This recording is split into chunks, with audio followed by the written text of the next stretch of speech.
course.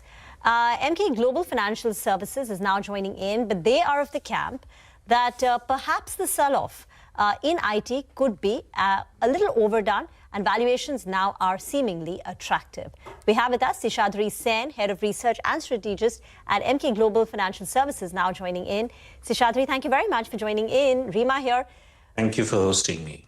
Thank you for joining in. So much is happening in the world of AI technology, and stocks are getting whipsawed in all directions. But tell us at Emkay, what is your thesis? And then we'll take it from there. Yeah, so we think the Indian IT services stocks have overcorrected at this point in time. Apologies. There is no doubt that AI is a severe disruptive force in the overall world of IT. But to argue that the Indian IT services companies will be rendered irrelevant is, I think, a bridge too far as we are concerned. I think 3 or 4 things will happen. Yes, over time, the applicability of AI in the overall industry will increase. But AI agents are still not at the phase, or probably will never be in the stage where clients can take AI agents and do all the software work themselves and bypass the IT services companies. There is a lot more that IT services companies do than just coding, and I think that is one important thing, factor to remember when formulating the thesis. The second thing is that when frontline clients, etc., they want to deploy AI agent-led software in their companies, they will still need the help of these IT services companies for various parts of that business. If you step back and take a big picture, the IT services companies will lose share of client spending pie to the new age AI companies, the NVIDIAs, the data centers of the world. They will take away some of the costs. But the overall pie, we think, should also start to expand, because one factor that is missing in this entire argument is that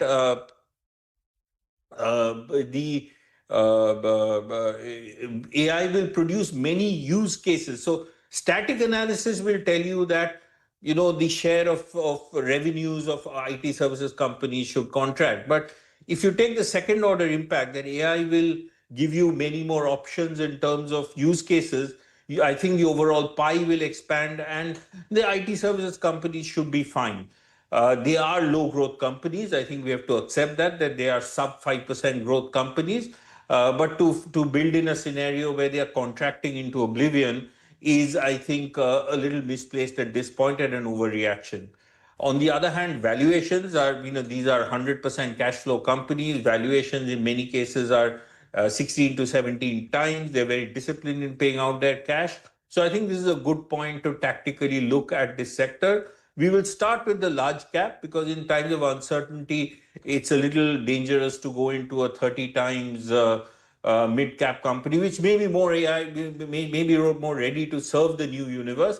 But we prefer to stick to the slightly safer larger caps at this point and see how the sector behaves from here on. Take that point on board, Seshadri. We got your point that maybe in the near term, things have got over-exaggerated on the downside, and there is valuation comfort, and you don't believe that IT companies itself are going to lose their relevance. So we take that on board. But I wanted to ask you more from, a broader perspective.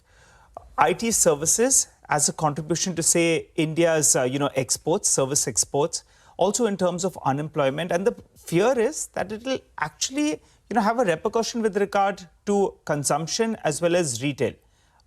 You put some numbers to that, if you could help us out. Yes, if you do believe in the Armageddon scenario where the IT services companies, contract from here on a structural basis, then you're right, the macro implications are severe for India. IT services is 6x India's current account deficit. So you can imagine a 20% contraction there would mean to be, more than double India's current account deficit. It's 27% of total wages paid by the top 1,000 listed companies. You add unlisted and government, it's still 12% of total wages paid. If that starts to sort of contract, into oblivion, then we have a very serious problem. It will affect consumption. It will affect the banking sector, asset quality. It will affect the current account deficit. And it could arguably hit the fiscal deficit as well, because that will flow into government revenues.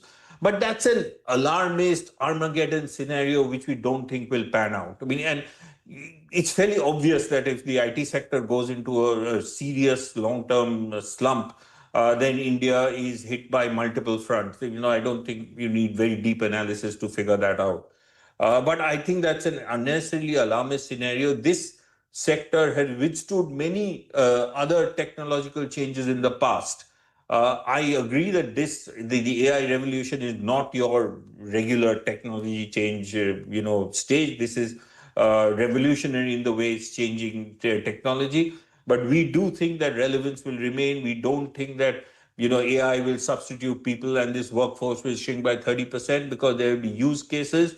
The type of employment may change, fewer fresher coders, more higher level people. We'll all know all of that when,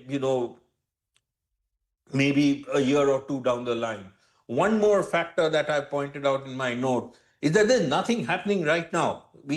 I've spoken to recruiters, and you look at the recruitment data, there is no pressure on AI or on IT hiring at this point in time, or any accelerated pressure. IT hiring been sluggish for the last 2-3 years.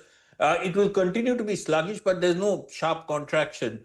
There's no panic among IT sector employees. If you see consumption in Bangalore, real estate in Bangalore, none of that is visible. And I do think that, if it was so bad, then you would start to see signs already, because, a lot of people look ahead in terms of where we are. So I think there is, to some extent, narrative overtaking reality in some of this. I'm not arguing that AI is not disruptive, but the extent of disruption, I think, is getting over-exaggerated. So the short answer to your question is yes, if the worst case plays out, it will be very bad for India on multiple fronts, but I don't think that worst case is about to play out. Seshadri, unfortunately out of time, but point well made. Thank you very much for joining in. Let's hope that ultra-bearish scenario doesn't come, because then the implications don't stop at Indian IT sector. It will